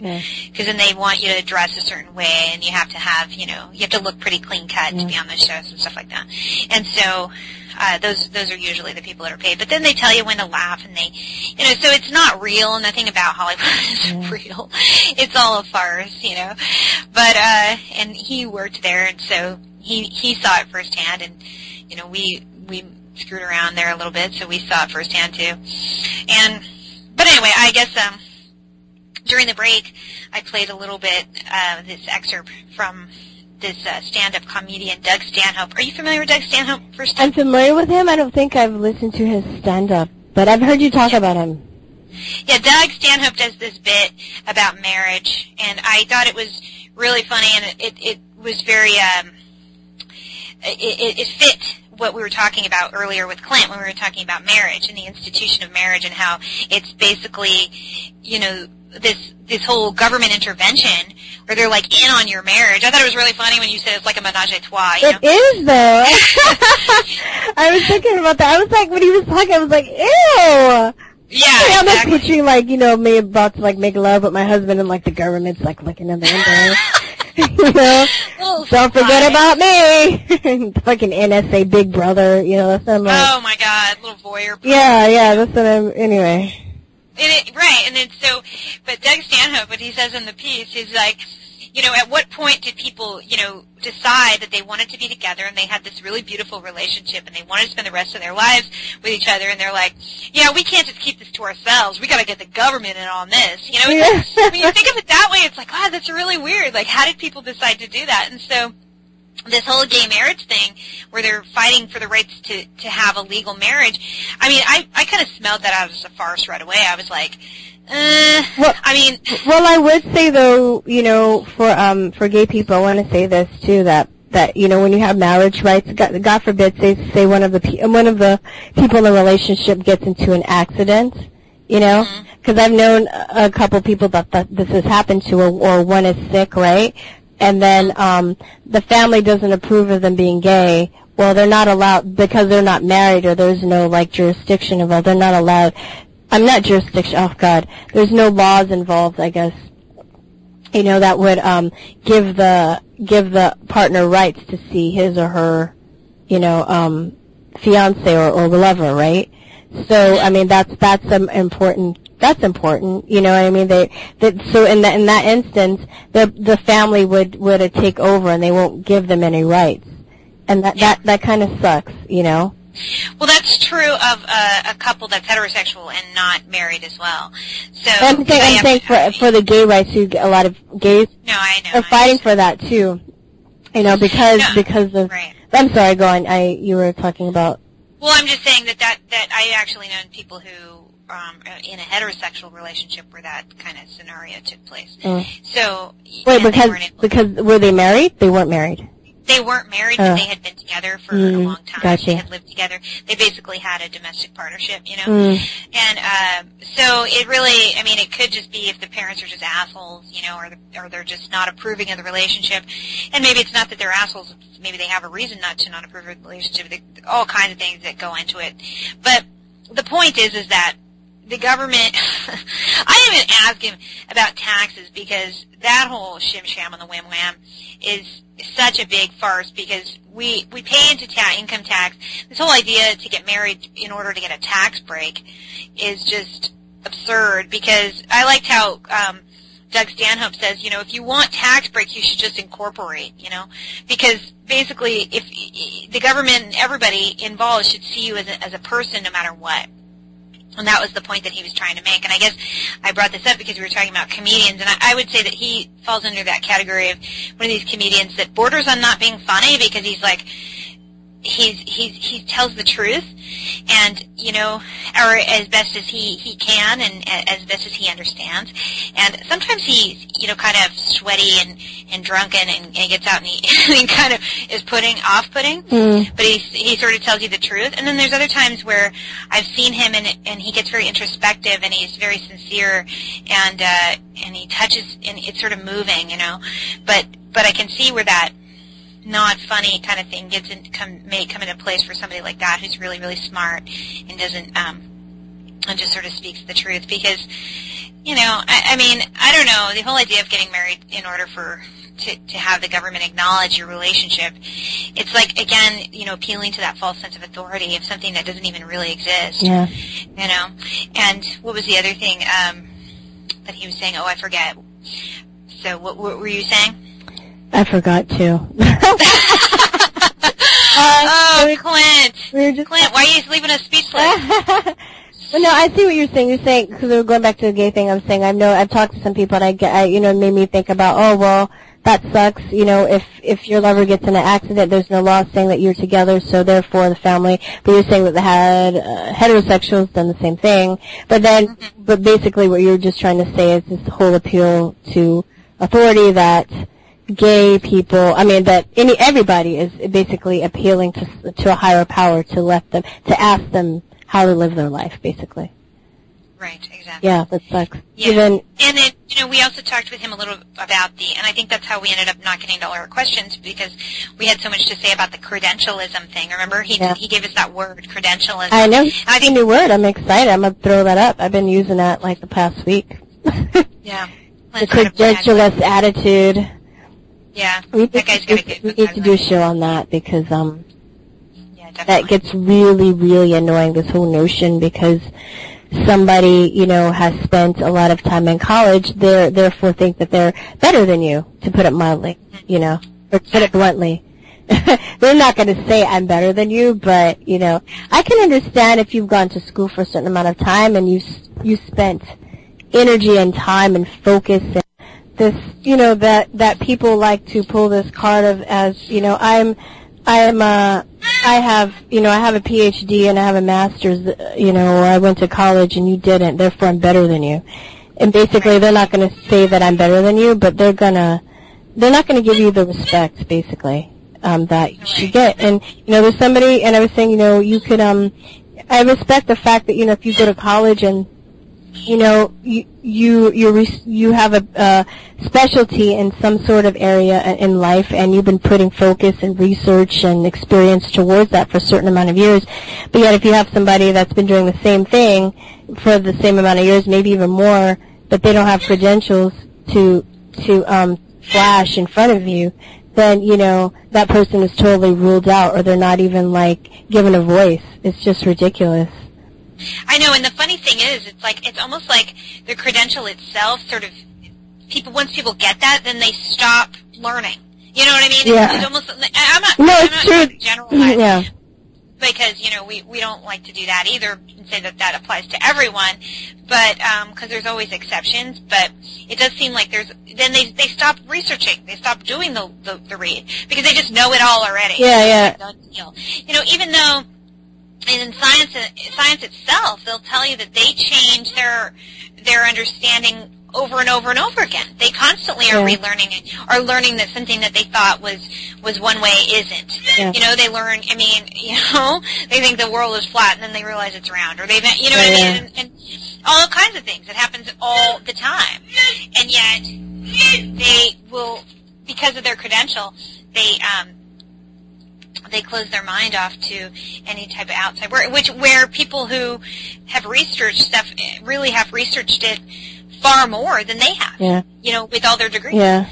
So it's really, really weird. So, well, also, too, a lot of times when you get a degree, you're kind of limited to amount of, because you have, of how much you can research, too, because I think when you apply for your dissertation, you have to have it approved by certain people, So you're also too limiting yourself as to what you can do, because you're not, you're waiting for approval from a group of people to tell you what you can and cannot do or publish or write about,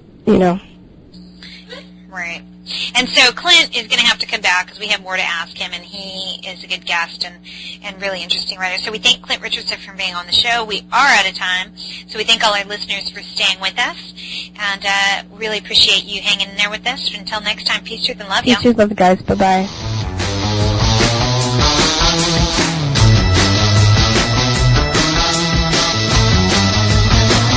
You don't live in a free country. You got the flag on your shirt there. Oh, it's upside down. It's not a free country. You're born free. I mean, you're born absolutely free, except for laws of nature. If you drink, you get drunk. That's a law. If you get old, you die. That's a law too. If you sit on a tack, you will bleed from the ass. These are the only laws that you're born with, and any government just fucks you out of that type of freedom. If you really think you're free tonight, you, hero, Officer Bob, you're a free man. You live in a free country. But you go upstairs, you take your own beer you risk your life for.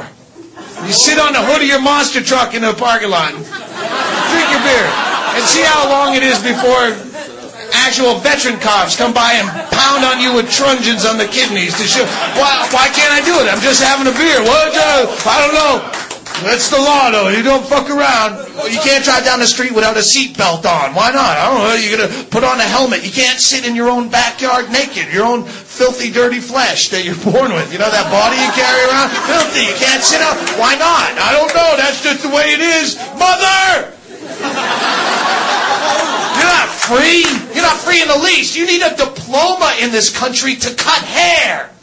You're free. You need to keep your tray in an upright and locked position during takeoff. That's not just a hack premise. It's a fucking felony. And Cunty the hero sky cunt will fucking throw you off the plane as a terrorist for going, why do I have to have this? This doesn't make sense.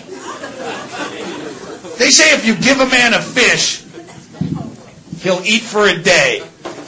But if you teach a man to fish, then he's got to get a fishing license, but he doesn't have any money. So he's going to get a job, and he has to get into the Social Security system and pay taxes. And now you're going to audit the poor cocksucker because he's not really good with math. You pull the IRS van up to your house, he'll take all your shit. He'll take your Black Velvet Elvis and your Batman toothbrush and your penis pump, and that all goes up for auction with the burden of proof on you because you forgot to carry the one because you were just worried about eating a fucking fish, and you couldn't even cook the fish because you needed a permit for an open flame. And then the health department is going to start asking you a lot of questions about where are you going to dump the scales and the guts. This is not a sanitary environment. And ladies and gentlemen, if you get sick of it all at the end of the day, not even legal to kill yourself in this country. Thanks again, John Ashcroft, you weird Bible addict, can't even handle his own drug. You were born free, you got fucked out of half of it, and you wave a flag celebrating. Hey, don't hold back. You got an argument? No, keep going. The only true freedom that you find is when you realize and come to terms with the fact that you are completely and unapologetically fucked. And then you are free to float around the system.